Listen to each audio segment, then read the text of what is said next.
The gas station sat on the edge of a lonely highway, its flickering neon sign casting a dull red glow onto the cracked asphalt.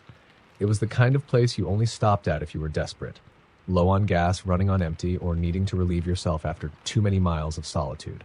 Most people passed it by, but tonight, Jake had no choice.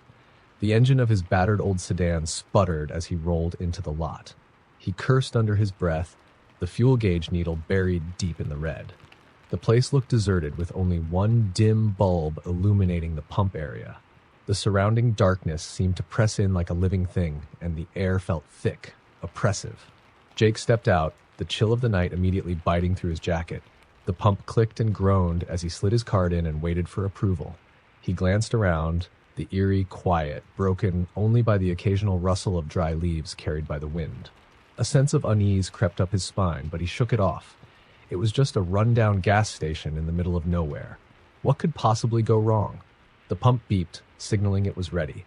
Jake grabbed the nozzle and began fueling, his eyes scanning the dark highway ahead. That's when he saw it, a figure standing just beyond the edge of the light, motionless. It was hard to make out any details, but the shape was unmistakable. Someone was watching him. Need something? Jake called out, his voice echoing in the stillness. The figure didn't respond or move. Jake's grip tightened on the nozzle, his pulse quickening. The fuel clicked off, and he placed the nozzle back in its cradle, his eyes never leaving the figure. He climbed back into his car, locking the doors. The engine struggled to turn over, the sputtering sound grating on his nerves. He swore under his breath, glancing up. The figure was gone. A sudden knock on the driver's side window made Jake jump so violently he nearly hit his head on the ceiling. He whipped around to see a man standing there, face pale, eyes wide with a frantic energy. His clothes were disheveled, his hair matted with sweat. "Hey, you gotta help me!" the man shouted, his voice muffled through the glass. Jake hesitated, his instincts screaming at him to drive off. But the man looked genuinely terrified, his hands pressed flat against the window. Against his better judgment, Jake cracked it open slightly. "What's going on?" he asked, his tone wary. "They're coming," the man said, glancing nervously over his shoulder. "You can't stay here. You gotta get out of here. Now." "Who's coming?" Jake asked, his grip tightening on the steering wheel. The man's face contorted with fear. "They don't like it when people stop. They watch, they wait, and then they take you." Jake opened his mouth to respond, but the man suddenly turned and bolted into the darkness, disappearing as quickly as he had appeared. Jake stared after him, his heart pounding. Every instinct told him to leave, but the car still wouldn't start. Frustrated, he slammed his fist against the steering wheel and tried the ignition again. The engine roared to life, and relief flooded him. He shifted into gear, ready to peel out of the lot when a shadow passed in front of the car. It was so quick he almost missed it, but the movement was undeniable. He froze, his breath catching in his throat. Slowly, he turned his head, his eyes scanning the dimly lit lot. There was nothing there. No figure, no movement, just the oppressive silence. Jake swallowed hard and pressed down on the gas pedal. The car lurched forward, but as he approached the exit, his headlights illuminated something that made his blood run cold. The man who had knocked on his window was now standing in the middle of the road, his arms outstretched, his eyes wide and empty. Jake slammed on the brakes, the car skidding to a halt just inches from the man. He honked the horn, but the man didn't move, didn't even flinch. His lips parted and he spoke, but Jake couldn't hear the words over the sound of his racing heartbeat. Then, without warning, the man was yanked backward into the darkness, as if an invisible force had grabbed him. Jake gasped, his mind struggling to process what he'd just seen. He threw the car into reverse, his eyes darting frantically between the rearview mirror and the road ahead. As he backed up, the flickering neon sign suddenly died, plunging the station into darkness. Jake's stomach dropped. He slammed the car into drive and floored it, the tires squealing as he sped down the highway. The darkness pressed in on all sides, and for a brief moment he felt a flicker of hope. Maybe he'd outrun whatever was happening, but then he saw them in the rearview mirror. Figures.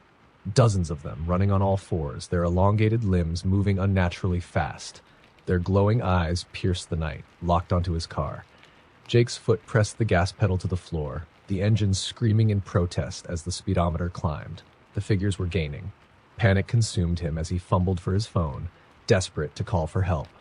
But when he looked down at the screen, it was filled with static, the faint sound of whispers seeping through the speaker. His hands trembled as he threw the phone onto the passenger seat and gripped the wheel tighter. The car jerked violently as something slammed into the back of it, sending Jake swerving. He managed to regain control, but the creatures were relentless, their claws scraping against the metal as they tried to pull themselves onto the vehicle. One of them onto the hood, its face inches from the windshield. Its features were distorted, its skin pale and stretched tight over its skull. Jake screamed and swerved, the creature clinging to the car with unnatural strength. Its mouth opened, revealing rows of jagged teeth, and it let out a guttural, otherworldly screech. With a desperate yell, Jake yanked the wheel, sending the car careening off the road and into a ditch. The impact jolted him violently, the airbags deploying in a burst of powder and force. The world spun, and for a moment, everything was silent. When Jake opened his eyes, the creatures were gone. The car was battered, steam rising from the crumpled hood. He stumbled out, his legs shaky, his heart pounding in his chest. The highway was empty, the gas station a distant memory. But as he stood there, catching his breath, he felt it, a presence behind him, cold and malevolent. He turned slowly, his eyes widening in terror. The last thing he saw was the glowing eyes. The gas station was a forgotten relic, hidden deep within a wooded stretch of highway. Its rusty canopy creaked with each gust of wind, and the single pump stood like a gravestone for the weary travelers who dared stop here. Danielle's GPS had directed her here when her gaslight blinked on, the needle trembling near empty. She didn't want to stop. Something about the place set her teeth on edge, but the next station was 20 miles away. The air was unnaturally cold when she stepped out of the car. She shivered, pulling her jacket tighter, and glanced around. The station looked abandoned. The store windows were boarded up, and the sign advertising gas prices was faded and illegible. Still, the pump display blinked faintly, offering some reassurance that it was operational. As she slid her card into the reader, a faint sound caught her attention, a soft, wet crunch. She froze, holding her breath, straining to listen. It was coming from behind the station, rhythmic and deliberate, like something being chewed. "Hello?" she called out, her voice trembling. No response. The sound stopped abruptly. Danielle felt the hair on her neck rise. She glanced at her car, contemplating leaving, but the engine wouldn't have made it much farther. Gritting her teeth, she pressed the fuel nozzle into the tank, keeping one hand on the car door, ready to jump in at the first sign of trouble. The pump whirred loudly, breaking the silence, and for a moment she let herself believe she was overreacting. But as the tank filled, she saw movement out of the corner of her eye, something darting between the trees at the edge of the lot. Come on, she muttered, urging the pump to move faster. She kept her eyes fixed on the woods, her heart pounding. Whatever it was fast, and it wasn't alone. Shapes flitted between the trunks, dark and low to the ground, circling closer. The pump clicked, signaling the tank was full. Danielle yanked the nozzle free, slammed it back onto the cradle, and jumped into her car. Her hands fumbled with the keys, panic making her clumsy. As the engine roared to life, something slammed into the passenger side of the car, rocking it violently. Danielle screamed, jerking the gear shift into drive. She peeled out of the lot, the tires squealing, and glanced at the passenger window. A large, smeared handprint stained the glass, too big, too long, with fingers that seemed to taper into claws. Her headlights cut through the dark, illuminating the empty highway. She pressed the gas pedal hard, her knuckles white on the wheel. Her breathing was ragged, her mind racing with what she'd just seen, or thought she'd seen. Then she saw them, in the rearview mirror, figures emerging from the trees onto the road behind her. Their limbs were unnaturally long, their movements jerky and distorted, as if their bodies couldn't quite decide how to function. Their heads lolled unnaturally to one side, and their glowing eyes locked onto her car. Danielle's scream caught in her throat as she pushed the car faster, the speedometer climbing past 90. The creatures didn't slow. They ran on all fours, their bodies bending and contorting in impossible ways as they gained on her. She fumbled for her phone, desperate to call for help. Her fingers shook as she dialed, but the screen flickered and died, static crackling from the speaker. She threw the useless device onto the passenger seat, tears streaming down her face. One of the creatures leapt, landing on the trunk with a thud that shook the car. Danielle swerved wildly, trying to shake it off, but its claws sank into the metal, holding firm. She could hear its nails scraping against the roof, a sound that made her skin crawl. She glanced in the mirror and nearly lost control of the car. The creature's face was pressed against the rear window, its eyes glowing like embers, its mouth stretching impossibly wide into a toothy grin. Its breath fogged the glass as it let out a guttural growl. "Get off!" Danielle screamed, slamming the brakes. The sudden stop sent the creature flying forward, tumbling onto the road. She didn't wait to see if it got up. She floored the gas, her car lurching forward, the engine roaring. The road stretched endlessly ahead, but the creatures didn't stop. They poured out of the woods, their distorted forms illuminated briefly by her headlights before they disappeared into the darkness behind her. One of them lunged at the driver's side, its claws raking across the window. Cracks spider-webbed through the glass, and Danielle screamed, swerving to shake it off. The highway curved sharply, and she took the turn too fast. Her tires screeched as the car fishtailed, and for a moment she thought she'd lose control. But she managed to steady it, her heart pounding so hard it felt like it might burst. Then she saw the lights, bright, fluorescent, cutting through the darkness ahead. Relief washed over her as she realized it was another gas station, larger and well lit. She sped toward it, hoping for safety, for people, for anything to save her from the nightmare behind her. She pulled into the lot, slamming the brakes and throwing the car into park. She stumbled out, screaming for help, her voice echoing off the concrete. An attendant emerged from the store, a middle-aged man with a bewildered expression. "What's going on? Are you okay?" he asked, hurrying toward her. "They're coming," Danielle cried, pointing to the road. "We have to get inside." The man followed her gaze, his brow furrowed. "There's nothing there," he said. Danielle whipped around, her breath catching. The road was empty, no creatures, no glowing eyes, just the stillness of the night. "You don't understand," she stammered. "They were chasing me." The man put a hand on her shoulder, his grip firm but reassuring. "It's okay," he said. "You're safe now." Danielle nodded, though her heart still raced. She let him guide her inside, where the fluorescent lights felt harsh but comforting. As he locked the doors behind them, she glanced back at her car. The passenger window was shattered, the roof dented, and deep claw marks gouged into the metal. Her relief was short-lived. The man turned to her, his expression shifting, his eyes gleaming unnaturally bright.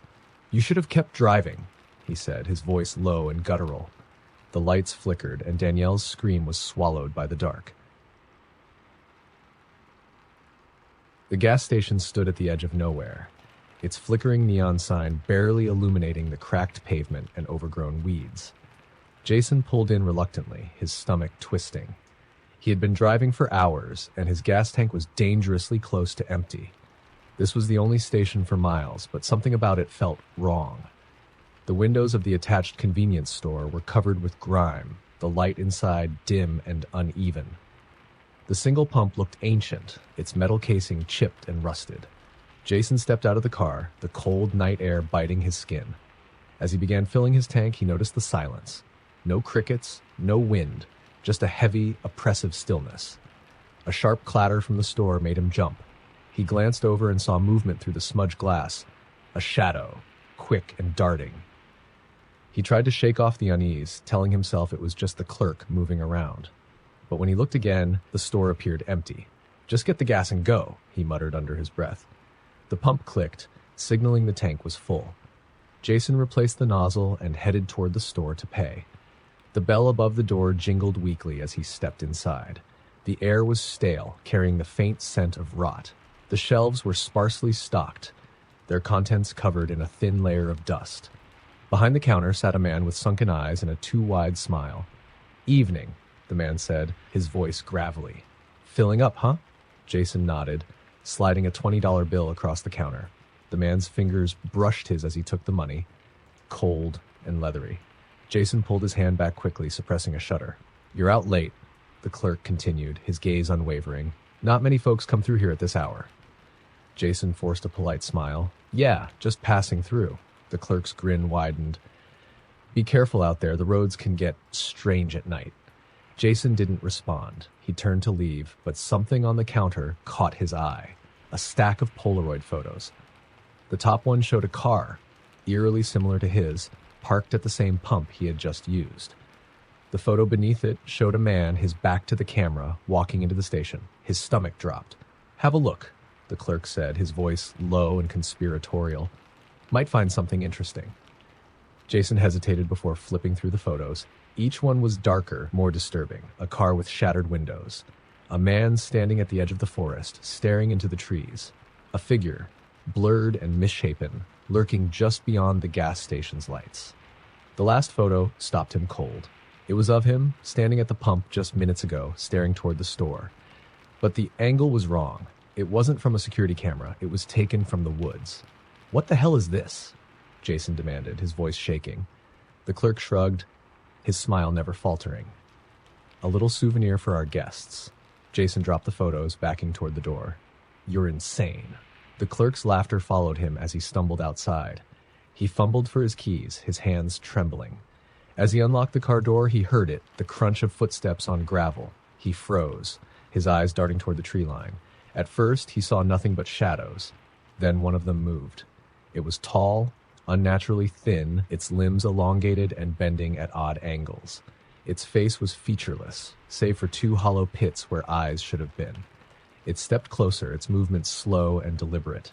Jason didn't wait to see more. He threw himself into the car, slamming the door and locking it. He started the engine, the headlights cutting through the darkness. The creature stopped, tilting its head as if curious. Then it began to run. It moved faster than any human should, its body contorting as it closed the distance. Jason floored the gas pedal, the tires screeching as the car sped out of the lot. The creature chased him, its long limbs propelling it forward in jerky, unnatural strides. Jason's heart pounded as he watched it in the rearview mirror. Even as his speedometer climbed past 70, it kept pace, its hollow eyes locked on him. He swerved wildly, trying to shake it, but it only seemed to get closer. The road stretched endlessly ahead, the trees blurring into darkness. Jason prayed for another car, a house, anything, but the highway was empty, just him and the thing that wouldn't stop. Suddenly, the headlights illuminated a figure standing in the middle of the road. Jason slammed the brakes, the car skidding to a stop mere feet from the man. His heart sank when he recognized the wide smile and sunken eyes. The clerk. "Didn't I tell you?" the man said, his voice carrying over the roar of Jason's engine. "The roads get strange at night." Jason threw the car into reverse, but the creature from the woods was already there, its skeletal hands slamming against the rear window. The glass cracked, spiderwebbing under the force. Jason screamed, shifting back into drive, and swerved around the clerk, narrowly missing him. The clerk's laughter echoed in his ears as he sped down the highway. The creature followed, relentless, its hollow eyes burning into his soul. When Jason finally reached a town, the first rays of dawn breaking over the horizon, he pulled into a brightly lit parking lot and stumbled out of the car. His body shook, his mind racing. The creature was gone, the laughter had stopped. But when he glanced at the car, his blood ran cold. Scratched into the hood, deep and deliberate, were the words, "See you again. See you again." The gas station loomed like a forgotten relic on the edge of the desert, its fluorescent lights buzzing faintly in the oppressive silence. Molly pulled into the lot, her nerves on edge. Her car's dashboard flashed an ominous warning. The tank was nearly empty, and there wasn't another station for miles. The desolation of the landscape made her skin crawl. The nearest town was hours behind her, and the pitch-black sky was dotted with faint, uncaring stars. As she stepped out of the car, the chill of the night seemed to seep into her bones. The pump was ancient, its keypad cracked and smudged. She swiped her card, only for the machine to blink red in denial. Frustrated, she glanced toward the convenience store, its windows streaked with grime. A faint flickering light from within was the only sign of life. Molly pushed open the door, the bell jangling weakly above her. The air inside was stale, the shelves sparsely stocked with expired snacks and dusty bottles. A man stood behind the counter, his face obscured by the shadow of a tilted baseball cap. His posture was unnervingly still. "Pump's not working," Molly said, her voice trembling slightly. She cleared her throat, trying to sound confident. "Can I pay inside?" The man looked up slowly. His eyes were bloodshot, his expression void of emotion. "Card or cash?" "Card," she replied, holding it out. His hand brushed hers as he took it, his skin icy and dry, like parchment. Molly suppressed a shiver. As he swiped her card, Molly's gaze wandered. A corkboard on the wall behind him caught her attention. It was cluttered with missing flyers, their edges curling from age. Her stomach turned as she scanned the faces, young men and women, their smiles frozen in time. A few looked startlingly recent. "Quiet area, huh?" she said, her voice wavering. The man didn't answer. He handed her card back, his eyes lingering on her for a moment too long. "Pump should work now," he said flatly. Molly turned to leave but hesitated. Something felt wrong. The clerk's gaze, the oppressive silence, the haunting faces on the corkboard, it all screamed at her to get out, but her curiosity got the better of her. "What's with all the flyers?" she asked, nodding toward the board. The clerk's lips twitched, almost imperceptibly, into what might have been a smile. "People get lost out here. Long stretches of nothing can do strange things to the mind." Molly didn't respond. She hurried back to her car, her heart pounding. She started the pump, glancing around nervously.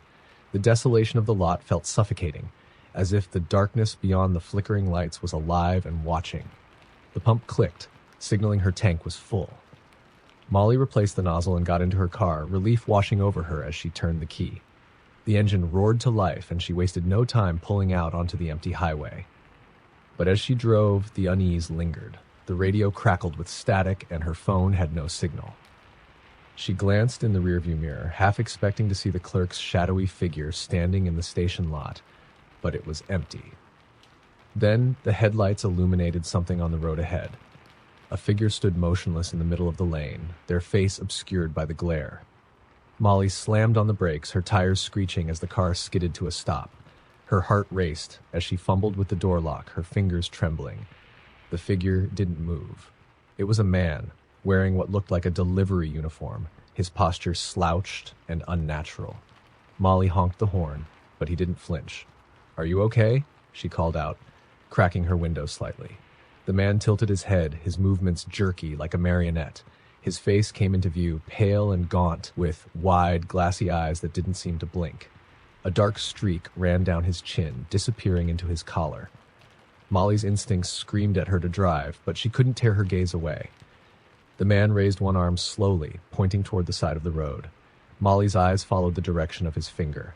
There, just beyond the beam of her headlights, stood more figures. Dozens of them. They emerged from the shadows like wraiths, their eyes all fixated on her.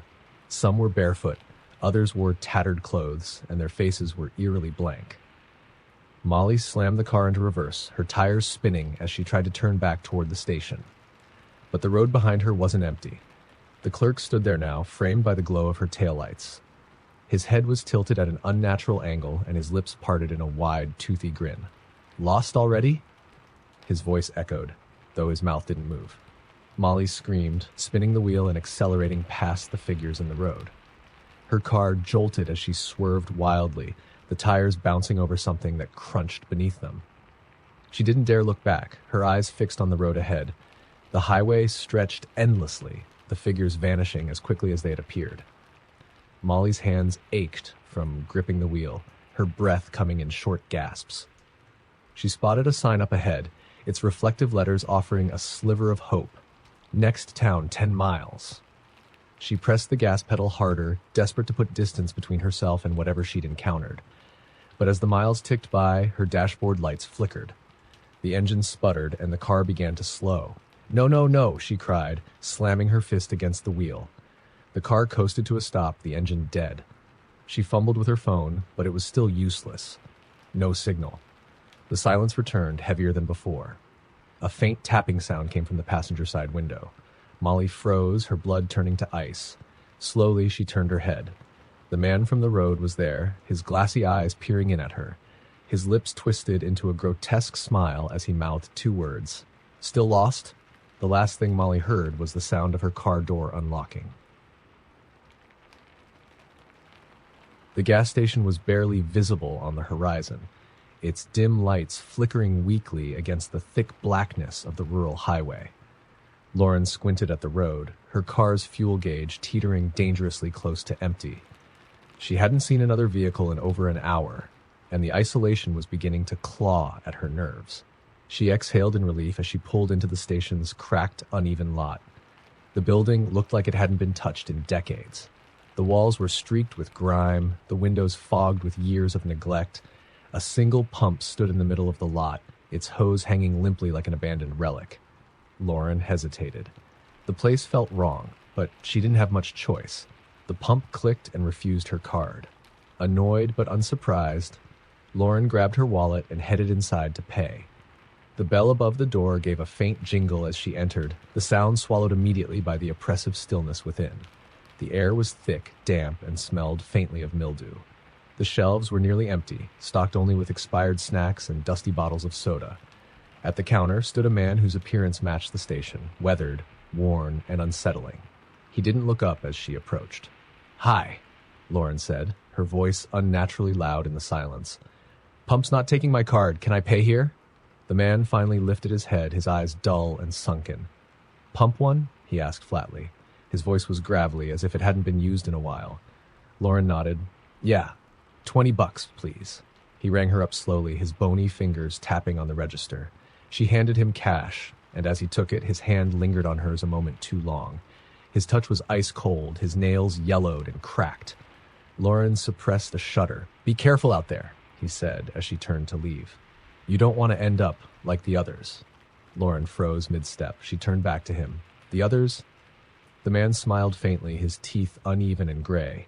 "Road's dangerous at night. Strange things happen. Don't let it catch you." "What do you mean?" Lauren asked, her heart racing. The man didn't answer. He simply stared at her, his smile widening ever so slightly until she couldn't bear it anymore. She turned and hurried out, her chest tight with unease. The pump worked this time, and Lauren filled her tank as quickly as she could, her eyes darting to the shadows beyond the station's lights. The silence felt alive, like something unseen was breathing just beyond her field of vision. She climbed back into her car, locking the doors as soon as she was inside. As she pulled back onto the highway, the isolation seemed even more oppressive. The darkness was absolute, the road stretching endlessly in both directions. Her headlights caught glimpses of trees, their branches clawing at the sky like skeletal fingers. Minutes passed, then an hour. The rhythmic hum of her tires on the asphalt was the only sound, but it did little to calm her. She couldn't shake the feeling of being watched. Then she saw it.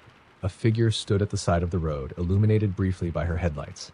It was a man, tall and motionless, his face obscured by the brim of a wide hat.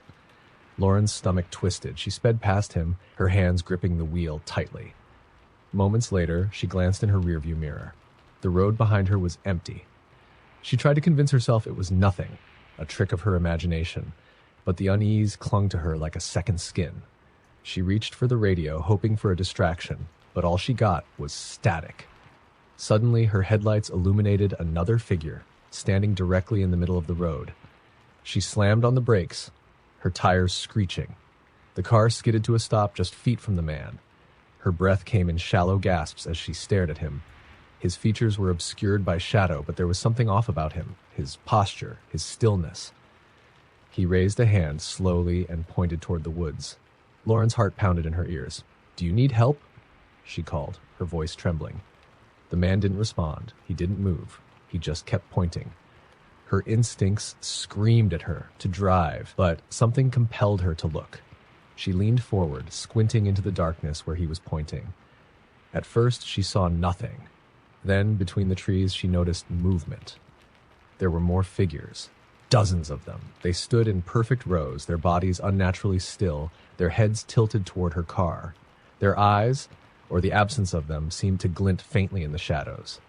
Lauren's turned to ice. She slammed the car into reverse, her tires spinning as she tried to put distance between herself and whatever was happening. But as she backed up, the figures in the woods moved too. Not toward her, but closer, deeper into the shadows, as if leading her somewhere. "Nope, nope, nope, nope, nope," she muttered, shifting into drive. She swerved around the man in the road, refusing to look at him again, and sped off into the night. Her heart didn't stop pounding until she saw the faint glow of headlights ahead. Relief washed over her as she approached the vehicle, a large truck with its hazard lights flashing. She slowed as she passed, rolling down her window to offer help. But when she looked inside, her breath caught in her throat. The truck was empty. The driver's seat was soaked with blood, and the passenger door hung open, swinging faintly in the breeze. Lauren slammed on the gas, her entire body trembling. She didn't stop again, not until she reached a motel hours later, its lights a beacon of safety in the endless dark. She locked herself in her room and spent the night with the curtains drawn and the TV blaring, desperate to drown out the memory of the gas station, the man, and the figures in the woods. The next morning, as she checked out, she asked the motel clerk about the gas station. The woman behind the desk frowned. That place? It's been abandoned for years. No one's run it since, well, you know, the disappearances. Lauren's stomach dropped. What disappearances? The clerk leaned in, her voice dropping to a whisper. Travelers. People who stop there. They're never seen again. Lauren didn't say another word. She got in her car and drove, the empty highway stretching out ahead, the shadows clinging to her rearview mirror.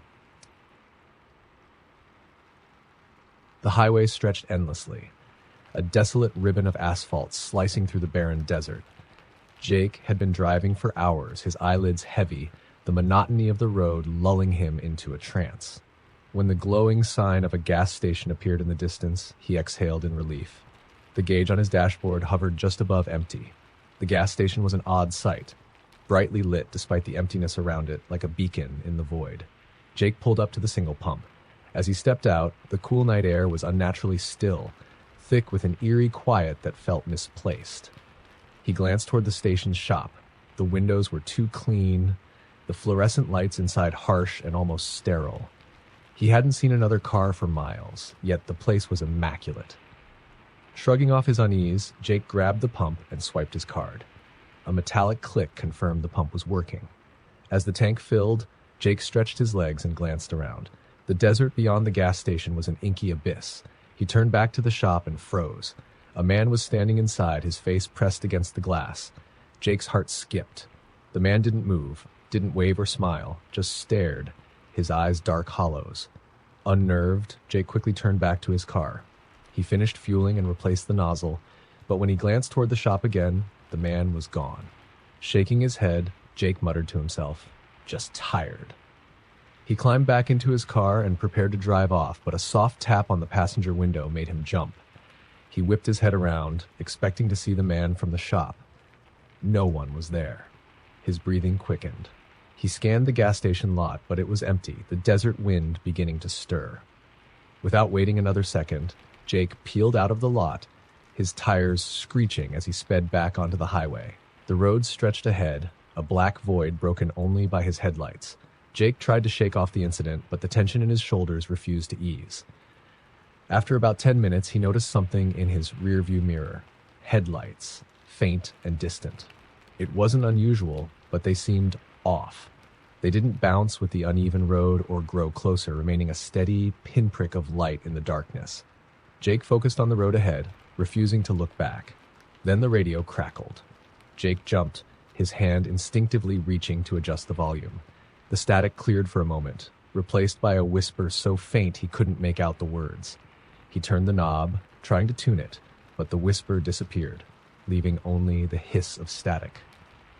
Uneasy, he switched the radio off. The headlights were still there. Jake pressed harder on the gas, the engine whining as the car accelerated. The lights remained the same distance behind him, unyielding. His grip on the steering wheel tightened. Then, in the beam of his headlights, he saw a figure standing in the middle of the road. Jake slammed on the brakes, his tires screeching as the car skidded to a stop mere feet from the figure.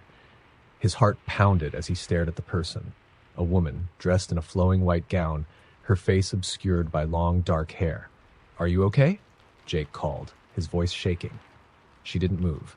She didn't even flinch. Jake's instincts screamed at him to drive, but something about her presence felt magnetic, paralyzing. He reached for the door handle. Before he could open it, the woman lifted her head.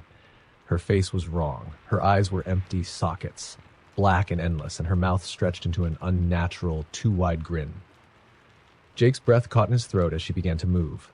Not walking, but gliding toward the car. Panic surged. Jake threw the car into reverse, his tires spinning as he tried to back away. The woman didn't stop. She glided faster, her movements jerky and unnatural, her grin growing wider. Jake slammed the car into drive and swerved around her, his heart racing as he sped down the highway. He didn't dare look in the rearview mirror. He couldn't shake the feeling that she was still there, chasing him. Her eyeless face burned into his mind. The road stretched on endlessly, and Jake's pulse didn't settle. He was gripping the wheel so tightly his knuckles were white. Then, out of nowhere, the headlights behind him appeared again, closer this time. Jake glanced in the mirror and froze. The headlights weren't from a car. They hovered too high off the ground and seemed to pulse faintly, like they were alive. He pressed the gas pedal to the floor, the engine roaring as he pushed the car to its limit. The lights followed, keeping pace effortlessly. They grew brighter, blinding, until they engulfed his car completely. Jake screamed, the light swallowing everything. When he opened his eyes, the car was still. The headlights were gone, and so was the road. Jake sat in silence, his chest heaving. The car was parked in front of the gas station again. His heart sank.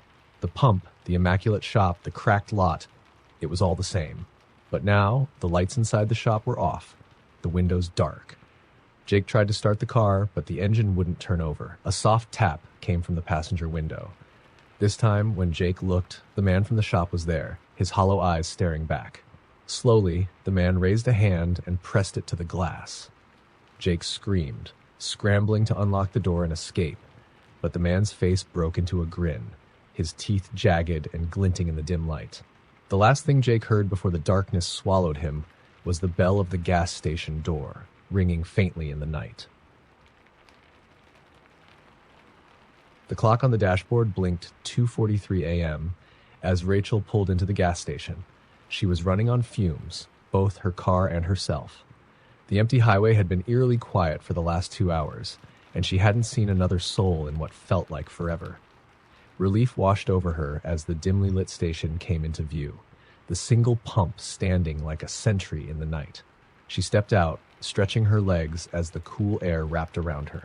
The fluorescent lights buzzed faintly overhead, casting unnatural shadows on the cracked asphalt.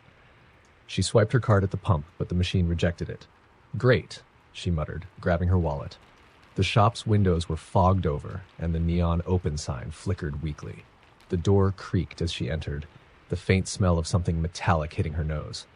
The shop was sparsely stocked, dusty shelves with outdated snacks and faded drink labels. Behind the counter stood a man, his head bent low as if he were engrossed in something just out of sight. "Hi," Rachel said, her voice cutting through the oppressive silence. "Pump's not working. Can I pay in here?" The man didn't respond right away. Slowly, he lifted his head. His eyes were sunken, his skin pale and waxy. When he smiled, it didn't reach his eyes. "Pump one?" he asked, his voice raspy like he hadn't spoken in years. Rachel nodded, her unease growing. "Yeah, $20, please." He nodded, his movements unnaturally slow, and began punching something into the register. His hands trembled slightly, his nails yellow and cracked. As he handed her the receipt, his fingers brushed hers, and she recoiled at how cold they were. "Be safe," he murmured, his tone flat but almost ominous. "This stretch of road, it's not kind." Rachel offered a weak smile, eager to leave. As she turned to exit, he added, "Don't stop for anyone."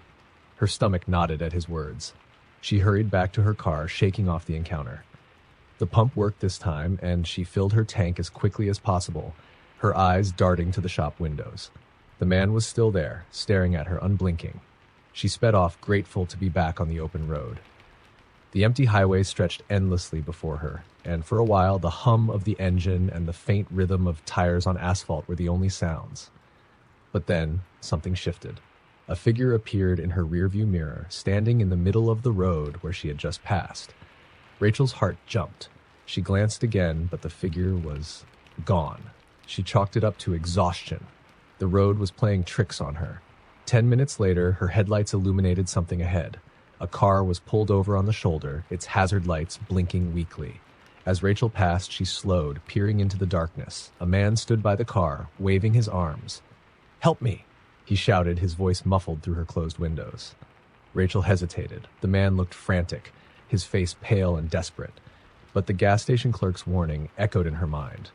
"Don't stop for anyone." She pressed the gas, speeding past him. In her rearview mirror, she saw the man lower his arms and stare after her, his expression shifting from desperation to something darker. The road ahead was empty again, but Rachel couldn't shake the image of the man. Guilt gnawed at her. What if he really needed help? She argued with herself for several miles before deciding to turn around. She couldn't leave someone stranded out here. As she made the U-turn, the unease in her gut grew. When she reached the spot where she'd seen the car, it was gone. The shoulder was empty. Confused, Rachel slowed, her headlights scanning the area. Nothing. No car. No man. Her pulse quickened. She turned back onto the highway, her grip on the steering wheel tightening. A shadow flickered in the corner of her eye, and when she glanced in the rearview mirror, her blood ran cold. The man was sitting in her back seat. Rachel screamed, swerving violently. The car skidded, tires screeching, before she regained control. She whipped her head around, but the back seat was empty. Panting, she pulled over to the side of the road, her hands shaking. She checked every inch of the car, shining her phone's flashlight into the dark corners. Nothing. She was alone. Trying to steady her nerves, Rachel climbed back into the driver's seat and locked the doors. She needed to get off this highway. She needed to find somewhere safe. The gas station appeared in the distance. Her stomach churned. She had been driving for hours, heading away from that place, and yet here it was again, identical in every detail. The flickering neon sign, the cracked asphalt, the single pump. It didn't make sense. Her car sputtered. The engine coughed and died despite the full tank. Rachel pounded the steering wheel, her breath coming in ragged gasps. She had no choice but to get out. As she stepped onto the asphalt, the chill in the air felt unnatural, penetrating deeper than it should. The station seemed to watch her as she approached, its windows dark now. The door creaked open on its own, revealing the same dimly lit interior. The man was at the counter again, his hollow eyes fixed on her. "You shouldn't have stopped," he said, his voice devoid of emotion. Rachel backed away, but the door slammed shut behind her. The fluorescent lights flickered violently, plunging the room into darkness. When they came back on, the man was gone. In his place stood the figure she had seen on the road. His pale face twisted into a malicious grin as he took a step toward her. Rachel screamed, but the sound was swallowed by the oppressive silence. The lights flickered again, and the room was empty. Rachel bolted for the door, her hands fumbling with the handle. She stumbled outside, her breath hitching as she looked around. The gas station was gone. The pump, the lights, the cracked lot, all vanished. She was standing in the middle of the empty highway, her car nowhere in sight. The darkness pressed in and faint whispers began to echo around her. Rachel spun in circles, her heart pounding as the voices grew louder, more insistent. From the shadows, countless figures emerged, their eyeless faces grinning. The last thing Rachel saw was the man from the counter, standing among them, his voice whispering in her ear. "Don't stop for anyone." The rain came down in sheets, blurring the windshield as David squinted at the dark road ahead. He cursed under his breath, regretting his decision to take the back roads. His GPS had died hours ago, and he was relying on memory to navigate the isolated route through endless fields and dense woods. When the gaslight blinked on, his frustration turned to unease. The road seemed endless, and there wasn't a hint of civilization in sight.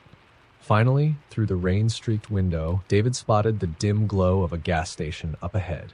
Relief washed over him as he pulled into the lot. The station looked old, the kind of place you'd expect to see in a decades-old postcard. A single flickering light illuminated the pump, and the shop's windows were so grimy it was impossible to see inside. David hesitated. The place felt wrong. But with his tank nearly empty and no other options, he parked and stepped out.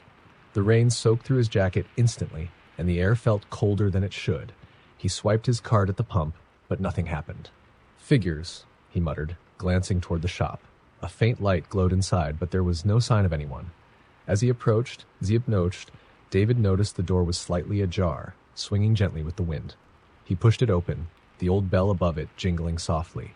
Inside, the air was thick with the smell of damp wood and something metallic, like rust or blood. "Hello?" he called out, his voice echoing in the silence. Shelves of dusty snacks lined the room, and an ancient coffee machine hissed weakly in the corner. Behind the counter, a register sat untouched, its keys yellowed with age. A man emerged from the shadows, his sudden appearance making David jump. He was gaunt, his face pale and drawn, with deep-set eyes that seemed too large for his skull. "Help you?" the man asked, his voice raspy and low. David swallowed hard. Yeah. Pump's not working? Can I pay here?" The man nodded slowly, his lips twitching, as though he was trying to smile but didn't quite remember how. "Pump 2, huh?" David blinked. He hadn't told him which pump he was at. "Yeah, pump 2. The man turned and began fiddling with something behind the counter. David's eyes wandered, landing on a bulletin board behind the register. It was covered in faded photographs, smiling faces, families, children, but something was off. Each photo had been crudely defaced, the eyes scratched out with deep, angry gouges. "Long way from home, aren't you?" the man said suddenly, snapping David's attention back. He was holding a receipt, his hand trembling as he extended it. David took it, his fingers brushing the man's icy skin. Yeah," David replied, stepping back. "Just passing through." The man's grin widened, revealing yellowed teeth. "Best keep moving, then. Storm's only going to get worse." David nodded, eager to leave. As he turned to go, the man called after him. "Oh, and don't stop for anything. Not tonight." David froze, his pulse quickening. He glanced back, but the man was gone, vanished into the shadows. The air in the shop felt heavier, oppressive. Without another word, David bolted back to his car. The pump worked this time, and he filled his tank quickly, his eyes darting toward the shop every few seconds. The man didn't reappear. Once the tank was full, David sped out of the lot, one at the gas station, fading into the rearview mirror.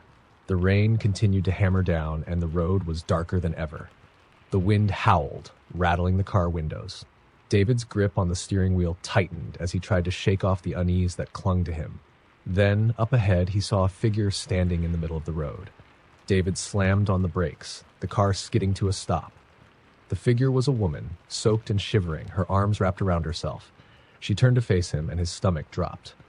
Her eyes were wide with terror, her lips trembling as she mouthed something he couldn't hear. Against his better judgment, David rolled down the window. "Are you okay?" he shouted over the rain. "Please," she whispered, her voice barely audible. "Help me." David hesitated, the gas station clerk's warning echoing in his mind. "Don't stop for anything." But she looked so desperate, so fragile. He unlocked the door. "Get in." The woman climbed into the passenger seat, water pooling on the upholstery. "Thank you," she said, her voice shaky. "I've been out here for hours." David nodded, his hands gripping the wheel. "Where are you headed?" "Anywhere but here," she replied, her voice barely above a whisper. As they drove, David noticed her glancing behind them, her movements jittery. "Someone chasing you?" he asked. She didn't answer. Her eyes remained fixed on the darkness outside the back window. The rain began to let up, and for a brief moment, the road ahead was clear. David relaxed slightly, his focus shifting to the woman. "You sure you're okay?" Before she could answer, the car jolted violently, as though it had hit something. David slammed on the brakes, the vehicle skidding to a stop. His heart raced as he looked around. There was nothing on the road.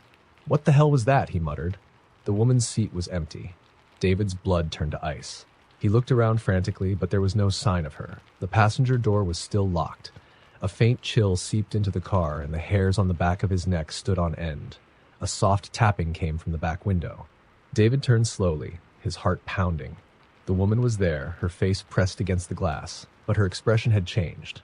Her eyes were dark voids, her mouth stretched into an unnatural, jagged grin.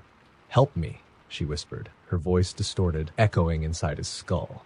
David screamed, throwing the car into drive and speeding away. The tapping grew louder, more insistent, until it became a deafening pounding.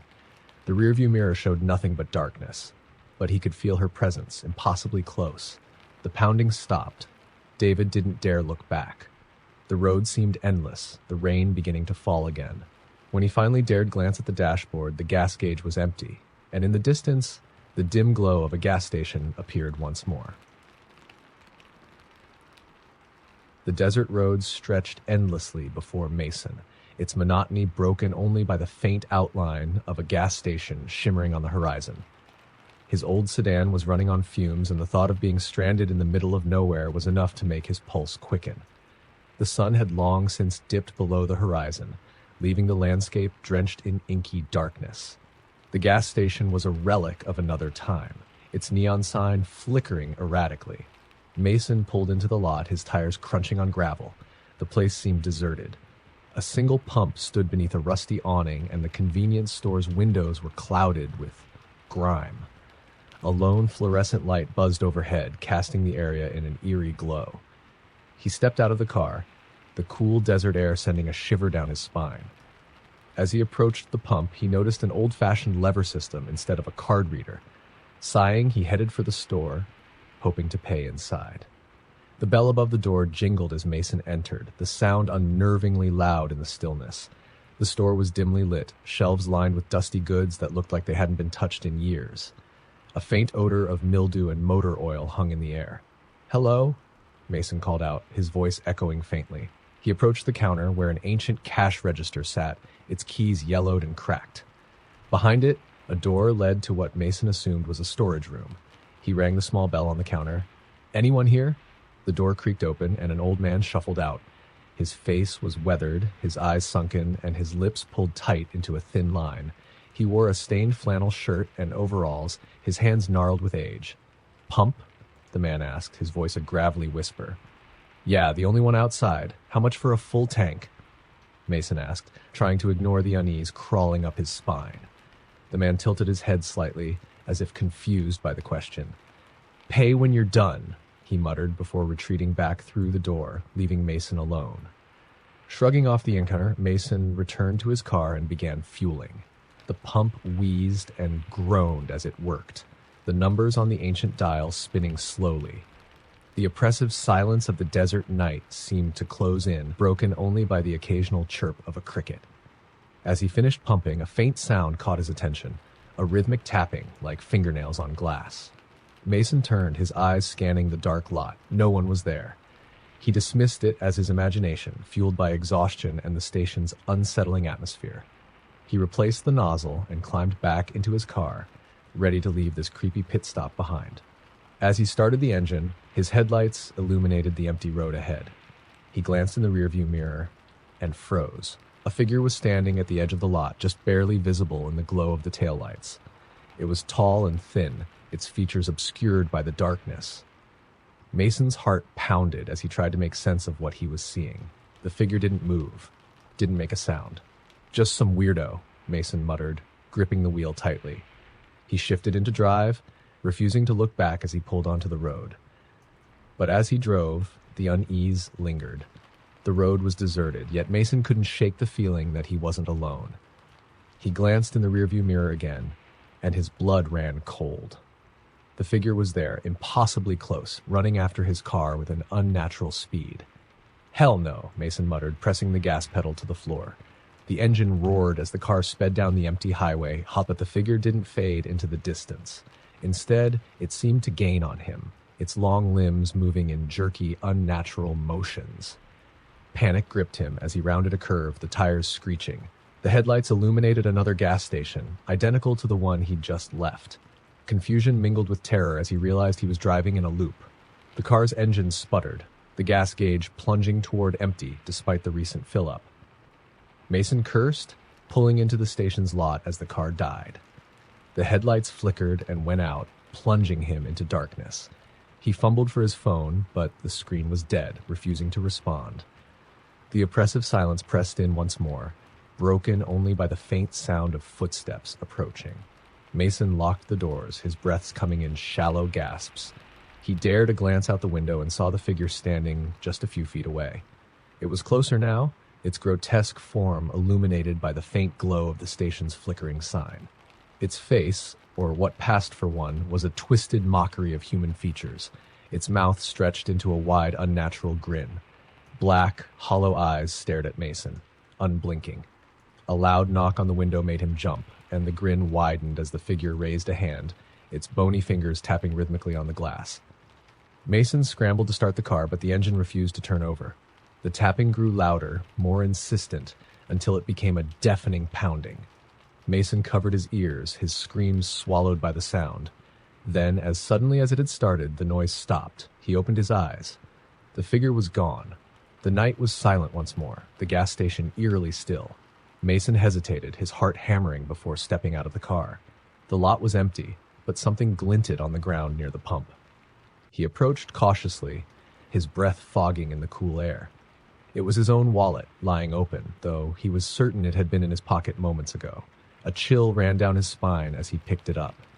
Inside was a note, written in jagged, blood-red letters. "You can't escape." Mason backed away, stumbling toward his car, but it was too late. The headlights flickered on, revealing the figure standing in front of the vehicle. This time, it wasn't alone. Shadows moved in the darkness, closing in from all sides, their hollow eyes glowing faintly. The last thing Mason saw before the world went black was the twisted grin of the figure, its laughter echoing in his ears like the howl of the desert wind.